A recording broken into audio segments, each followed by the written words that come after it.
Manchester United's 2025/26 season might be a disaster, and here's why. And no, this isn't some overreaction by a salty rival fan. This is coming from the gut of every United supporter who watched last season and whispered, surely it can't get worse than this? Plot twist, it can. Huh? Because right now, United are walking into the new season like a man showing up to a gunfight with a fork. Now, let's talk about who's leaving. It's no news, Amorim has made it clear on the list of players leaving his team this transfer window. The likes of Rashford, Antony, Sancho, Garnacho, Malaysia, and some others like Eriksen.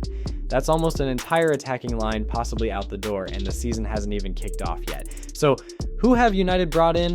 Well, Matheus Cunha, a solid forward with pace and technical ability, and Diego Leon. Young, exciting, creative, but unproven at this level. Let's be real, they're decent signings, but 2 new names to replace 5 or more potential exits? That's not a rebuild. That's like trying to patch Old Trafford's leaky roof with a paper napkin. Anyways, let's talk about Amorim, and not in the tactical genius way. He's already had issues with Rashford and Garnacho, 2 of United's brightest attacking threats, and doesn't have them in his plans for the new season. But that's not where the problem is. Here's where the real problem is. Even if they wanted to sell them, can they? Because Barcelona no longer seem interested in Rashford even after he agreed on taking a pay cut. Napoli hasn't said a word about Garnacho. Sancho to Juventus, that deal's moving slower than the Glazers at a press conference. No serious news about Malaysia and Antony. Another major problem is, even if United somehow managed to offload these players, can they even afford to replace them properly?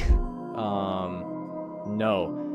I don't think so, because the club seems to be really slow at making decisions. There's hesitation, delay, and a whole lot of silence. Like, take a look at the Mbuemo saga.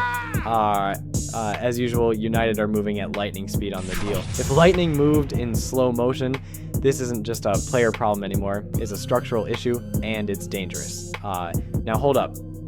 You know what's funny?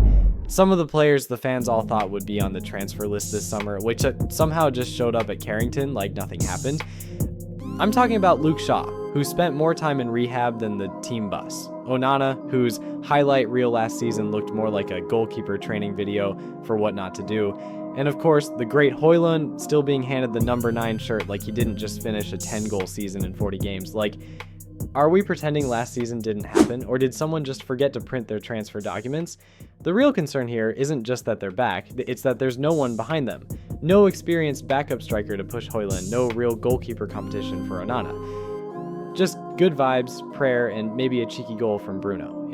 If United are serious about moving forward, they can't just hope these guys magically become world-class overnight. They need depth. They need competition, for real. Now let's look at Manchester United's opening 5 fixtures, because this run could go from challenging to disaster class real quick. United's early fixture list is anything but forgiving. They kick things off against an in-form Arsenal side, one of Europe's most organized and intense teams.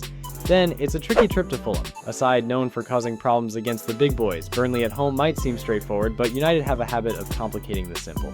Next up, a daunting Manchester derby at the Etihad, and just when they catch their breath, it's Chelsea, a side that's made serious moves in the transfer window. If United come into those games still unsure about tactics, with a half-sold squad and no clear spine in the team, it could be brutal. No form, no momentum, and worst of all, no time to fix it. Because if you drop 9 or 10 points that early, the media starts swarming, the fans get restless, and Amorim, he's suddenly in the same hot seat that swallowed Mourinho, Ole, and Ten Hag. But let's be honest, Manchester United's transfer strategy is basically a guessing game in a dark room. While Chelsea are out here buying João Pedro, Arsenal are strengthening their midfield with Zubimendi, and even Spurs with Kudus. Let's not talk about Man City. United? They're delaying deals, missing targets, and bargain hunting like it's a Boxing Day sale. Trust me, this is how seasons fall apart before they even begin. So, will Manchester United definitely have a terrible season? No. But if they keep ignoring warning signs, if they go into another campaign with a half-baked squad and a stressed-out manager, then yes, the 2025/26 season might just be a disaster. And if it is, no one will be surprised except maybe the board. Will United rise again, or are we watching the slow-motion collapse of a giant? Don't forget to like, comment, and subscribe. We'll be back with more episodes. Have a nice day. Voters,